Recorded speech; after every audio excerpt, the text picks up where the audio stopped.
এই শিরোপা নিয়েই এবার নেপাল থেকে দেশে ফিরতে চায় বাংলাদেশ দল। এর আগে 3বার সাফ অনূর্ধ্ব-20 চ্যাম্পিয়নশিপের ফাইনালে খেললেও একবারও শিরোপা জিততে পারেনি বাংলাদেশ। একবার নেপাল ও 2বার ভারতের কাছে হেরে শিরোপা ছুঁয়ে দেখা হয়নি বাংলাদেশের ফুটবলারদের। টুর্নামেন্ট খেলতে যাওয়ার আগে দেশে বাংলাদেশ দলের হেড কোচ মারুফুল হক জানিয়েছিলেন চ্যাম্পিয়ন হওয়ার টার্গেট নিয়েই খেলবে তার দল।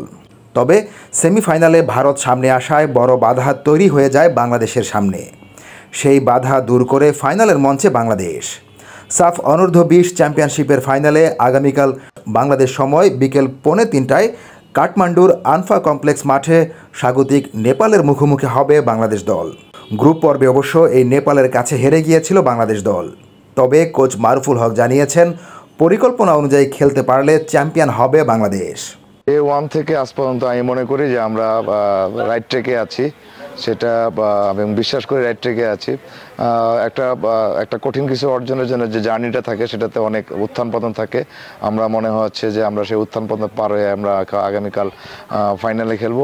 অপোনেন্ট নেপালের প্রতি আমার অনেক রেসপেক্ট আছে, তাদের অনেক স্কোয়াডটা ভালো, তারা এখানে বড় হয়েছে, এই মাঠে তারা খেলে বড় হয়েছে এবং তাদের উইঙ্গারগুলো ফাস্ট। সব কিছু কনসিডারেশনে রেখে আমরা যদি আমাদের প্লেয়ারদেরকে যদি তাদেরকে ফুল ফিট অবস্থায় মাঠে রাখতে পারি এবং প্ল্যান অনুযায়ী খেলতে পারি তাহলে ইনশাল্লাহ আমরা ট্রফি নিয়ে দেশে ফিরতে পারবো।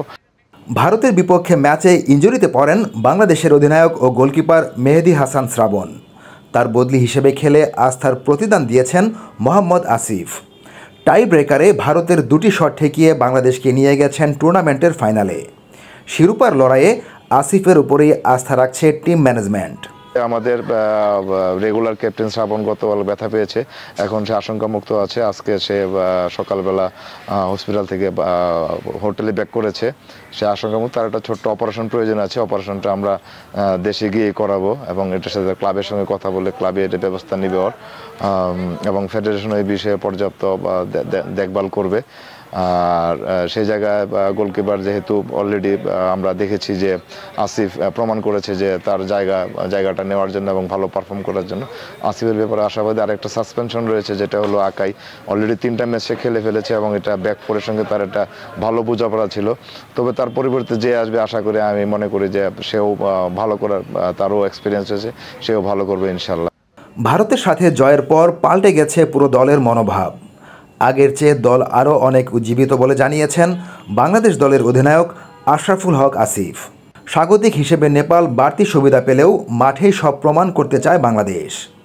নিয়মিত অধিনায়ক শ্রাবণ ইনজুরির কারণে মাঠের বাইরে চলে যাওয়ায় ফাইনালে বাংলাদেশ দলকে নেতৃত্ব দেবেন আশরাফুল হক আসিফ।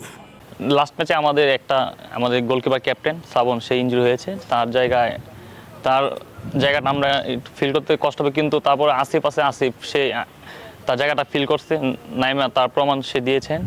আর আখাই সে রেড কার্ড খাওয়াতে সে খেলতে পারে না, কিন্তু তার জায়গায় আরও এক্সপিরিয়েন্স প্লেয়ার আছে আমাদের, এইটা নিয়ে কোনো সমস্যা হবে না ইনশাল্লাহ। নেপাল অবশ্যই ভালো টিম, তারা ফাইনাল উঠেছে, আমরা ফাইনাল উঠেছি, তারা স্বাগতিক টিম হিসাবে খেলতেছে, তারা একটু আলাদা একটা অ্যাডভান্টেজ আছে তাদের, তারা সাপোর্টারদের অ্যাডভান্টেজ পাবে, মাঠের অ্যাডভান্টেজ সব কিছু তারা এখানে প্র্যাকটিস করছে, তারা ভালো টিম।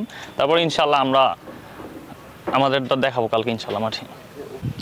ইনশাল্লাহ আমাদের সবাই এখন অনেক উজ্জীবিত। এই ফাইনাল নিয়ে ইন্ডিয়ার সাথে জেতার পরে আমাদের আরও মেন্টালি আমরা স্ট্রং হয়ে গেছি।